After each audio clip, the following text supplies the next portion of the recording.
함께 보실 말씀은 느헤미야 2장입니다.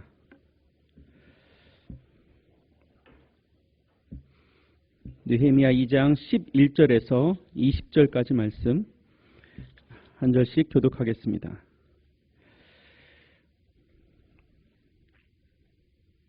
11절 제가 읽습니다.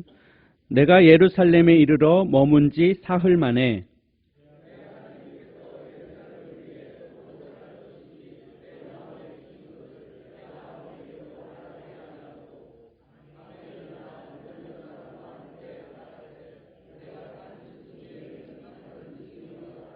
그 밤에 골짜기 문으로 나가서 용종으로 분문에 이르는 동안에 보니 예루살렘 성벽이 다 무너졌고 성문은 불탔더라.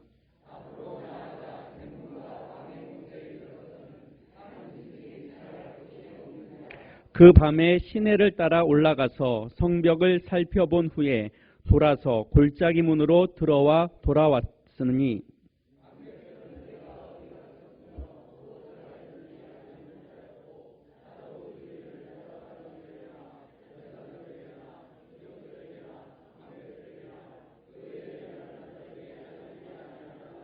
그 후에 그들에게 이르기를 우리가 당한 곤경은 너희도 보고 있는 바라.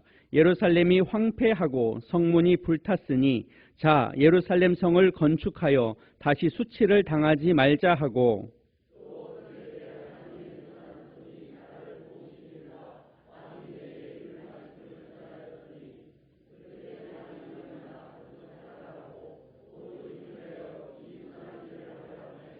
호론 사람 산발랏과 종이었던 암몬 사람 도비야와 아라비아 사람 게셈이 이 말을 듣고 우리를 업신여기고 우리를 비웃어 이르되 너희가 하는 일이 무엇이냐 너희가 왕을 배반하고자 하느냐 하기로 내가 그들에게 대답하여 이르되 하늘의 하나님이 우리를 형통하게 하시리니 그의 종 일어나 건축하려니와 오직 너희에게는 예루살렘에서 아무 기업도 없고 권리도 없고 기억되는 바도 없다 하였느니라. 아멘.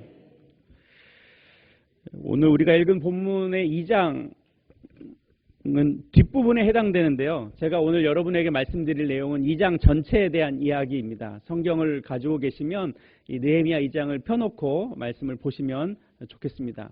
또 말씀 2장을 하는데 1장은 어디 갔나 하시는 분들 계실 것 같아서 제가 하도 오래전에 1장 이야기를 여러분들에게 드린 것 같아서요. 1장 이야기를 짧게 간략하게 해드리고 2장 말씀을 하도록 하겠습니다. 느헤미야 1장 3절에 하난이라고 하는 느헤미야의 형제가 있습니다. 그 사람이 조국으로부터 있었던 일들을 지금 아닥사스다 술 맡은 관원장으로 일하고 있는 느헤미야에게 자기의 나라 이야기를 하고 있는 겁니다. 1장 3절에 이렇게 기록합니다. 그들이 내게 이르되 사로잡힘을 면하고 남아있는 자들이 그 지방 거기에서 큰 환난을 당하고 능욕을 받으며 예루살렘 성은 허물어지고 성문은 불탔다. 이것이 조국에서부터 자기에게 들려온 소식이었습니다.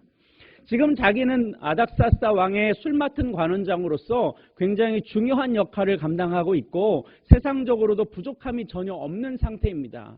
그에게는 앞으로의 인생이 열려져 있다고 볼 수 있죠. 요즘 말로 말하자면 술 맡은 관원장이라고 하면 아마도 청와대 정무수석쯤 되는 자리라고 유축이 되는데 그 정도의 권한과 권력을 가진 사람으로서 자신의 고국에서 이런 안타까운 소식이 들린다고 해서 뭐 그렇게 슬퍼할 만한 일이 되겠는가 그렇게 생각할 수 있을지는 모르지만 어찌되었든 지금 느헤미야는 자기 조국에서부터 들려온 이 소식에 대하여 마음 아프게 듣고 있었습니다. 그래서 1장 4절에 그 이야기를 들은 느헤미야가 어떻게 반응하는가? 내가 이 말을 듣고 앉아서 울고 수일 동안 슬퍼하며 하늘의 하나님 앞에 금식하며 기도하였다. 4절에 그렇게 기록하고 있습니다. 저는 여기에서 한 공동체의 일원으로서 내가 어떤 역할을 감당하고 있는지 상관없이 누가 정말로 그 공동체의 소중한 존재이고 누가 그 공동체에 정말로 필요한 존재인가를 이야기할 때 저는 그런 말씀을 드렸습니다. 한번 따라 하실까요? 기도하는 사람이 그 공동체의 리더이다. 그 공동체가 바른 길로 가려 한다면 하나님께서 기뻐하시는 공동체가 되기 위해서라면 그곳에는 반드시 기도하는 사람이 있어야 하고 바로 그 기도하는 사람이 그 공동체의 리더이라는 겁니다. 아무렇게나 기도하는 것이 아니라 정말로 그 공동체에 무엇이 필요하고 그 공동체가 어떤 방향으로 가야 하고 그 공동체가 하나님 앞에 어떻게 서야 하는지를 알고 기도하는 것이야말로 그 어떤 일보다도 그 공동체에 있어서 가장 중요한 일을 맡고 있는 일이라고 말씀을 드리고 싶습니다. 그래서 그 공동체의 가장 중요한 헌신자, 그 공동체를 정말로 사랑하는 자는 그 공동체를 위하여 기도하는 사람들입니다. 또 하나, 그의 지위는 아닥사스다 왕의 술 맡은 관원장입니다. 무엇 하나 부족함이 없고 막강한 힘과 권력을 가진 사람입니다. 그럼에도 그가 가슴 아파했던 것은 자기의 가족의 안위 혹은 그의 식구들이 머물러 있었던 그 어떤 현상, 그들이 가지고 있는 어떤 고난, 어려움, 그것이 그의 중요한 기도 제목이 아니라 그가 속한 하나님의 공동체, 그가 함께 어우러지고 있고 비록 거리는 떨어져 있지만 수백 킬로 떨어진 곳에서 따로 살고 있는 상황이지만 그곳에서 들려오는 가슴 아픈 소식이 지금 이곳에서 살아가고 있는 느헤미야에게 동일한 마음으로 전달되고 있다는 거예요.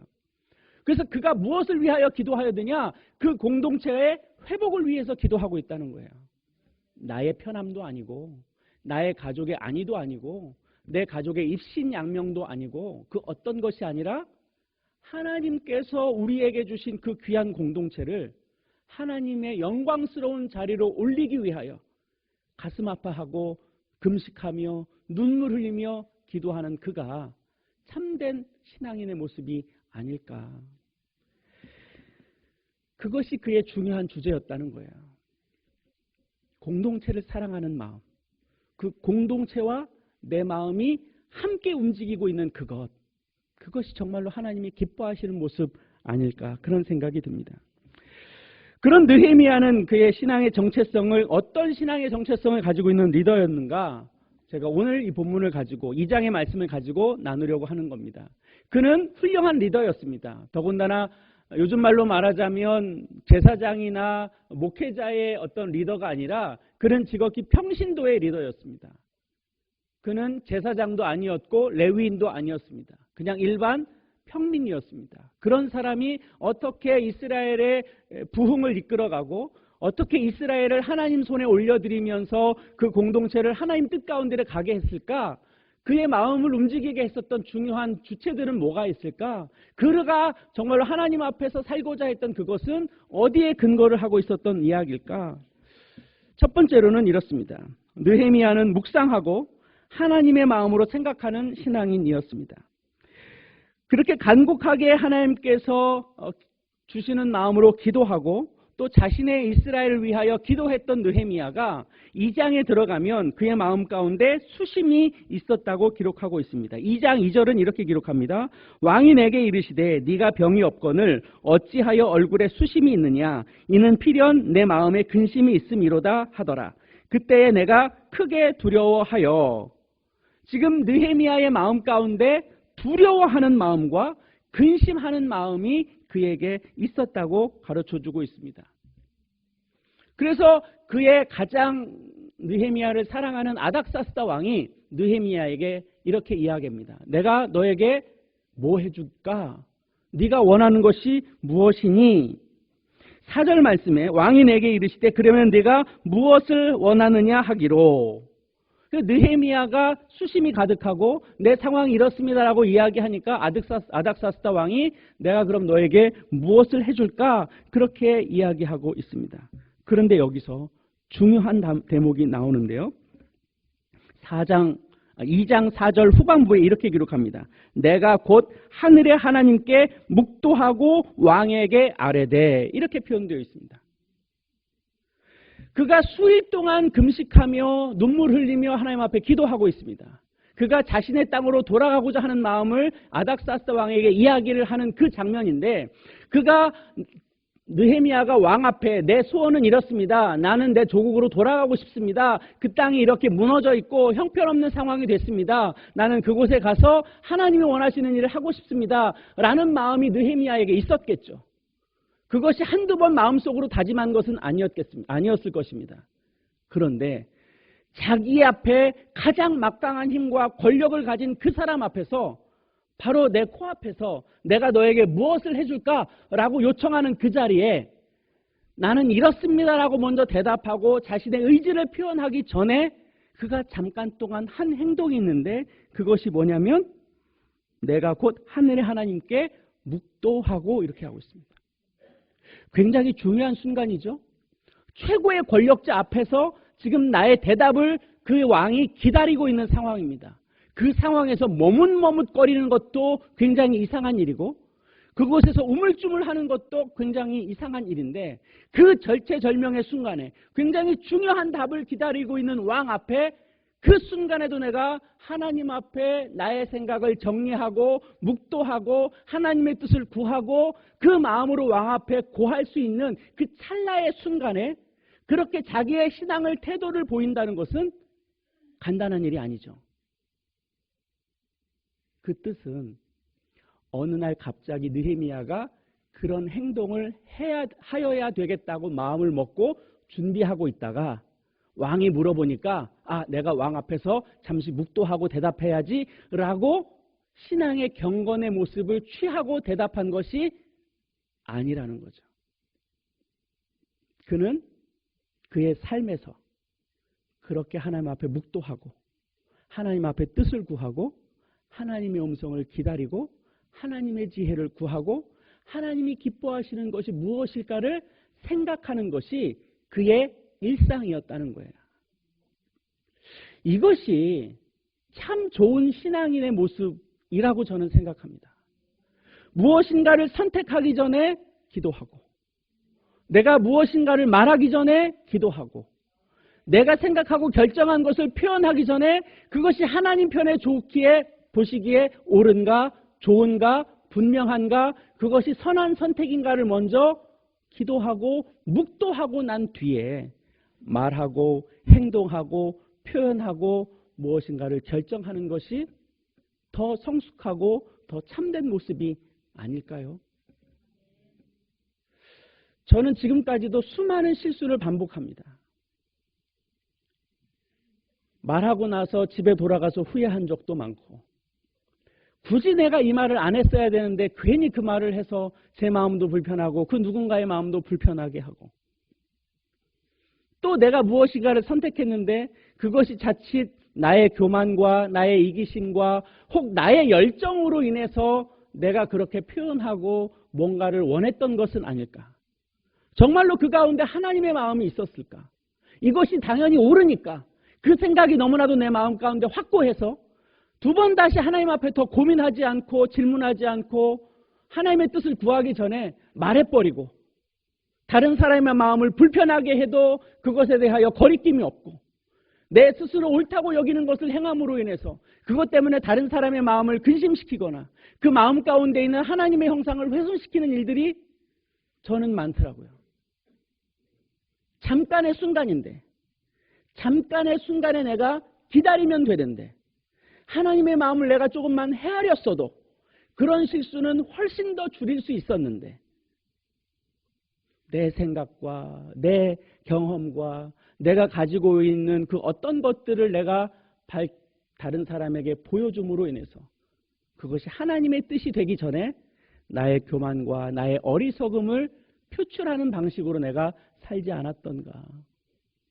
이 시대의 수많은 그리스도인들이 내가 가지고 있는 하나님의 좋은 마음이라고 여겼던 그것 때문에 다른 사람의 마음을 상하게 하고 다른 사람의 마음을 불편하게 하고 공동체의 마음을 어지럽히게 하고 하는 일들이 우리에게 늘 있지 않습니까?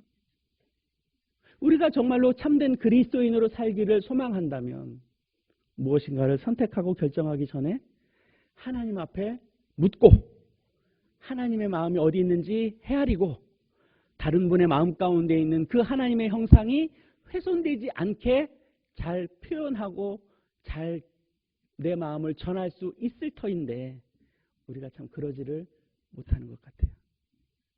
이 느헤미야의 이런 삶의 태도는 참 우리에게 중요한 삶의 태도라는 것을 보여주고 있습니다. 두 번째는 느헤미야가 아득사스다 왕에게 무엇을 구했는가 하는 겁니다. 만약 이 세상의 최고의 권력자가 지금 제 앞에 나타나서 무엇을 해줄까라고 묻는다면 제일 먼저 뭐가 생각이 나세요? 지금 당장 내 눈앞에 하나님께서 나타나셔서 준기야, 내가 지금 너에게 뭐 해줄까? 하고 물어본다면 제가 뭐라고 대답할까? 우리 아이의 빠른 제대요. 뭐 이럴까요? 아니면 우리 자녀의 입신양명이요. 우리 자녀들의 성적이요. 우리 자녀들의 취업이요. 아니면 나의 건강이요. 나의 가족의 건강이요. 이런 것을 구할까요? 저는 그럴 것 같아요. 제 성정으로 보면. 느헤미야는 그런 것을 구하지 않습니다. 그런 것을 구하는 것이 아니라 내가 나의 고국으로 돌아갈 수 있도록 그 허락을 구합니다. 그가 그렇게 선택할 수 있었던 마음에는 뭐가 있을까요? 그 공동체를 사랑했겠죠. 내 몸보다 내 가족의 안위보다 그 공동체가 더 가슴 아프게 그에게 들려왔다는 겁니다. 공동체를 사랑하는 마음. 하나님께서 자신의 민족을 선택된 백성으로 삼으시고 또 하나님의 뜻 가운데 가기를 원했지만 그들이 하나님 앞에 바로 서지 못함으로 인해서 나라가 이방인들에 의해서 깨어졌어요. 나라만 깨어진 것이 아니라 하나님의 성전은 돌 위에 돌 하나도 남기지 않고 완전하게 무너졌어요. 그리고 지금 느헤미야에게 들려온 소식은 예루살렘의 성이 무너졌다는 거예요. 성벽이 무너졌다는 거예요. 성문이 불탔다는 거예요. 예루살렘을 지킬 수 있는 그 어떤 것도 지금 예루살렘 안에 존재하지 않는다는 거예요. 그들이 그토록 사랑했던 예루살렘, 이스라엘의 그 땅이 하나님 앞에서 온전하지 않다는 거예요. 그것이 그의 마음 가운데 가장 가슴 아픈 말로 들렸다는 거예요. 한번 제가 더 말씀을 드리겠습니다. 내 문제보다, 내 가정의 문제보다 내 공동체의 문제가 그에게 더 가슴 아프게 들려왔다는 거예요. 저는 이 시대의 교회가 왜 점점 개인주의로 빠져가고 왜 이 시대의 교회가 정말로 교회 공동체가 살아나는 방향으로 가지 않을까 생각해 보니까 그 마음에는 뭐 다른 여러 가지 마음이 있겠지만 교회보다 내가 더 중요한 거예요. 교회 공동체의 문제보다 내 문제가 더 크게 보이는 거예요. 이 공동체가 하나님 앞에서 얼마나 영광스럽게 나아가야 할 것인가를 고민하는 것이 아니라 내가 신앙인으로서 살아가는데 불편한 것이 빨리 해소되는 것이 더 중요하게 다가온다는 거예요. 어느 목사님께서 설교 시간에 그런 이야기 했던 게 기억이 나요. 개개인은 부자인데 교회는 가난해요. 개개인의 문제로 기도실은 넘치는데 교회의 문제로 기도하는 분들은 없어요. 뭐 이런 설교를 하시더라고요. 그 교회 문제만은 아닌 것 같아요. 우리가 한번 점검해 봐야 되지 않을까요? 이제 2019년도도 마무리가 되어가는 이때에 올 한 해를 보내면서 내 자신과 내 가족을 위하여 기도한 시간과 이 교회 공동체를 위하여 내가 기도하고 눈물 뿌린 시간과 얼마만큼이 되는지 한번 점검해 보실 때는 된 것 같아요. 내년을 준비하면서 내 개개인을 준비하고 우리 가정을 위하여 준비하는 건 얼마만큼 뒤에 있을지 모르는데 내가 생각할 때 우리 개인이 한 분 한 분이 생각할 때 우리 교회 공동체가 어떻게 되어야 하고 우리 공동체가 어떤 마음으로 나아가야 한다고 할 때 나는 그것에 대하여 얼마만큼 참여하고 얼마만큼 헌신하고 얼마만큼 수고할 마음을 내가 열어놓고 있는가? 과연 나는 이 공동체를 사랑하고 있는가? 나는 이 공동체 속에서 나의 신앙의 정체성을 묻고 정말로 이 신앙을 내 신앙 공동체 속에서 살아내고 살려내고 함께 살아가기를 원하는 마음이 있는가?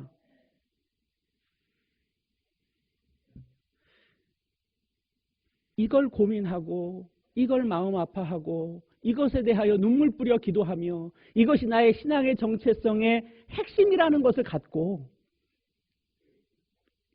그렇게 신앙을 세워야 하는 것이 우리의 모습 아닐까요? 느헤미야는 정말로 공동체를 사랑하는 신앙인이었습니다. 세 번째로는 그는 남이 보지 않는 놀라운 꿈을 꾸기 시작했습니다. 오늘 본문에도 그 이야기가 있습니다. 오늘 본문 17절에 보면 17, 18절에 그의 마음이 어디에 있는지 고스란히 드러납니다. 17절 18절 제가 읽습니다. 후에 그들에게 이르기를 우리가 당한 곤경은 너희도 보고 있는 바라.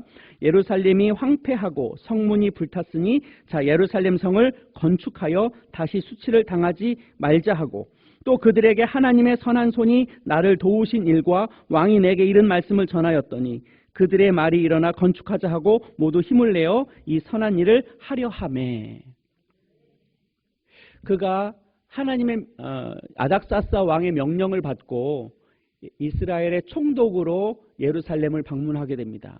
방문하고 나서 얼마 머물지도 않습니다. 11절에 보면 그가 예루살렘에 도착한 지 3일 만에 밤에 순찰을 나가요. 순찰을 나가는데 자기만 말을 타고 가요. 다른 사람의 말은 없었어요. 그 말의 뜻은 재정 상태가 좋지 않다는 것을 의미하겠죠. 느헤미야가 총독이니까 본인 혼자만 말을 타고 순찰을 돌았어요. 성이 불탔어요. 성문도 불탔어요. 성벽도 무너졌어요. 그대로 하기 싫어서 그들이 그동안 성을 못 쌓고 성문을 못 만들고 성벽을 쌓지 못한 것은 아니었을 거예요. 그 나라의 상황이 그것을 할 만큼의 여력이 없었던 거죠. 그런데 총독이 되어서 느헤미야가 가서 보니까 아무것도 안 되어 있는데, 지금 느헤미야가 이스라엘 백성들을 앞에 놓고 방백들을 모아놓고 이스라엘의 지도자들을 앞에서 이렇게 이야기하는 거예요. 자, 이제 우리가 예루살렘 성을 건축하자. 우리가 성문을 새로 만들자. 성벽을 새로 쌓자. 그래서 어떤 사람들은 좋다고 하고 어떤 사람들은 그것에 대하여 부담감을 느끼는 상황이었어요. 무엇인가를 하나님의 마음으로 꿈을 갖고 이루고자 할 때는 그것을 눈으로 볼 수 있는 사람이 있고 보지 못하는 분들이 분명히 있어요. 볼 수 있는 분들에게는 그것이 비전이 되고 꿈이 되는데 그걸 볼 수 없는 사람들의 눈에는 허황된 이야기예요. 우리가 어떤 것들에 대하여 그림을 갖고 도전하고 무엇인가를 계획하고 꿈을 꿔요. 그런데 그것에 대하여 마음이 같이 움직이는 분들은 하자라고 동의를 얻는데, 그것에 대하여 마음이 열리지 않는 분들은 아직 때가 아니야. 그럴 때가 아니야. 그럴 수 없어. 할 수 없다고 이야기를 해요. 이것이 하나의 공동체를 이루어가는데 보편적으로 나타나는 현상이에요. 그러나 정말로 누가 리더인가, 누가 참된 그리스도인인가라고 할 때 하나님의 마음이 어디 있는가를 향하여 가는 것이 참된 그리스도인이에요. 지금 나의 형편과 상황이 중요한 게 아니에요. 우리의 상황과 형편을 돌아보면 사실은 아무것도 못해요. 우리가 엘리베이터 건축했잖아요. 뭐가 있어서 건축한 거 아니죠. 아무것도 없었죠. 물론 장기발전위원회에서 잠깐 모아둔 돈은 있었습니다만은 그 전체 건축비에 비하면 아무것도 아니에요. 시작할 수 있는 금액이 아니에요. 그런데 했잖아요. 누가 하신 거예요? 잘 모르세요? 인간은 할 수 없어요. 항상 하나님의 꿈을 꾸는 사람들을 통하여 교회는 그 뜻을 이루어 가고요. 하나님의 뜻을 보는 사람들을 통하여 하나님의 교회는 그 일들을 해왔어요. 뭐 있어서 한 거 아니죠. 그건 우리 모두가 경험한 바이지 않습니까? 우리가 라오스 선교를 지금 자랑스럽게 여기고 굉장한 성과를 이루어가고 하나님의 영광스러움을 나타내는 귀한 사역지가 되었어요. 그렇죠? 그런데 처음에 원로 목사님께서 라오스 선교에 대해서 이야기할 때 찬성한 분도 계시지만 그것에 대해서 마음이 안 열리신 분들도 계셨죠? 그런데 만약에 마음이 안 열리는 분들의 마음을 따랐다면 지금의 라오스 선교는 있어요, 없어요? 없어요. 그것이 누군가에게는 비전이 되고 누군가에게는 꿈이 됩니다. 그런데 때로는 누군가에게는 그것이 아직 준비가 안 되었다고 여겨지는 거예요. 지금 이스라엘이 바로 그런 상태예요. 그들은 재정이 없어요. 열악한 상황이에요. 할 수 없어요. 그동안 하기 싫어서 못한 게 아니에요. 할 만한 능력이 안 됐어요. 근데 나중에 뒤로 가보면 아시겠지만 느헤미야가 성을 쌓고 성문을 만들고 성벽을 쌓는데 자기의 모든 것들을 내어놓으면서 이 일이 진행이 되게 해요. 하나님은요, 하나님의 일을 꿈꾸는 사람들을 통하여 일을 만들어 가십니다. 믿음 있는 사람들을 통하여 역사하셨어요. 수많은 이야기가 성경 안에 기록되어 있습니다. 사람의 능력이 있어서 홍해를 갈라요? 어림도 없는 이야기죠. 하나님이 하셨어요. 하나님이 역사하셔서 했어요. 반석에서 물을 냈어요. 어느 누가 그 일을 감당할 수 있겠어요? 하나님이니까 하셨어요. 여리고성이 무너졌어요. 사람의 능력으로는 할 수 없는 일이에요. 하나님이니까 하셨어요. 성경의 모든 역사는 하나님이 하신 역사예요. 그러면 하나님이 하신 역사 가운데 그 뜻에 순종한 사람들만 그 놀라운 역사를 경험하고 체험하는 거예요. 사랑하는 성도 여러분, 눈에 보이는 것 가지고 가는 게 아니에요. 교회는 하나님의 마음을 꿈꾸는 자들에게 필요한 거예요. 그 마음이 우리에게 필요해요. 지금 당장 이것이 되네 안 되네, 할 수 있네 없네, 이것은 우리가 가능하네 가능하지 않네, 이런 계산으로 가는 게 교회가 아니에요. 하나님의 마음이 어디 있는가, 하나님의 뜻이 어디 있는가, 하나님이 기뻐하시는 것이 어디 있는가를 향하여 가는 것이 교회예요. 그러니 성도 여러분, 꿈을 꾸십시오. 안 된다고 하지 말고, 할 수 있다고 여기고, 해보자고 하고, 이 마음을 모아서 하나님의 뜻이 어디 있는지를 우리가 발견해가는 재미가 있지 않겠어요? 우리가 라오스 선교할 때 처음에 어려우셨잖아요. 그런데 해보니까 되고, 되다 보니까 재미있고, 재미있게 하다 보니까 더 헌신이 일어나고 더 놀라운 일들을 경험하게 되고 더 놀랍게 하나님께서 우리 공동체를 쓰신 거잖아요. 그러면 우리 라오스 선교가 여기에서 멈출까요? 아니죠. 더 큰 일들을 만들어 가겠죠. 우리는 그런 꿈을 꾸잖아요. 재정은 늘 없어요. 아시다시피. 그런데 우리는 그 꿈을 꿀 수 있어. 왜? 그렇게 되는 걸 우리가 보았으니까. 그런데 라오스 선교만 그런 거겠어요? 교회의 모든 사역과 교회를 통하여 하나님의 은혜가 나타나고자 하는 그 모든 것들이 동일한 패턴 아닐까요? 그러니 꿈을 꾸십시오.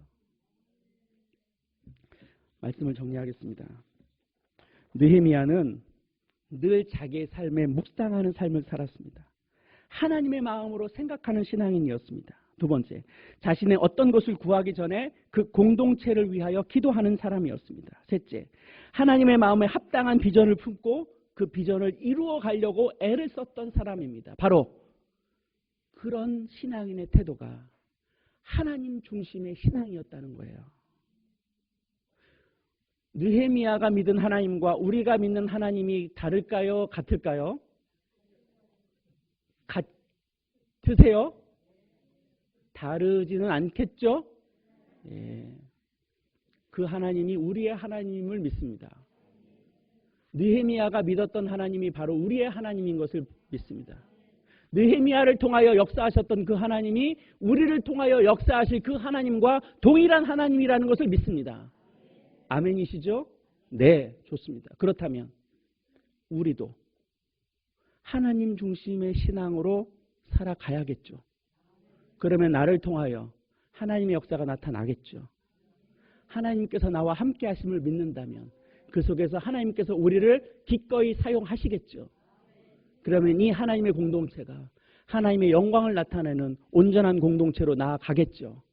이것이 하나님의 뜻일 겁니다. 2019년을 마무리하는 이 시점에 우리의 신앙을 다시 점검하고 내가 그동안 잊어버리고 있었던 마음이 어디에 있는지를 기억하시고 내가 무엇을 붙들어야 하고 무엇을 채워야 할지를 한 번 더 고민하시고 이 19년을 마무리하시고 20년을 준비하는 이 연말이 되기를 주님의 이름으로 축복합니다. 매 순간 말씀 묵상하시고 하나님의 마음으로 생각하는 훈련을 하셔야 합니다. 이것은 어느 날 갑자기 되어지는 것이 아니에요. 매일매일 우리가 그런 신앙의 훈련을 하여야 절체절명의 순간에 정말 결정적인 순간에 하나님의 뜻을 구할 수가 있어요. 어느 날 갑자기 그런 마음이 생겨지지 않더라고요. 오늘부터 내가 그렇게 해야지라고 마음먹으면 내일부터 저절로 그렇게 되는 것이 아니더라고요. 안 돼도 훈련, 오늘도 훈련, 내일도 훈련, 그 다음 날도 할 때까지, 그 다음 날도, 그 다음 날도, 그 다음 날도 언제까지 훈련? 될 때까지 훈련. 그리고 주님 앞에 불려가는 그날까지 아멘입니다. 그 맛을 아셔야죠.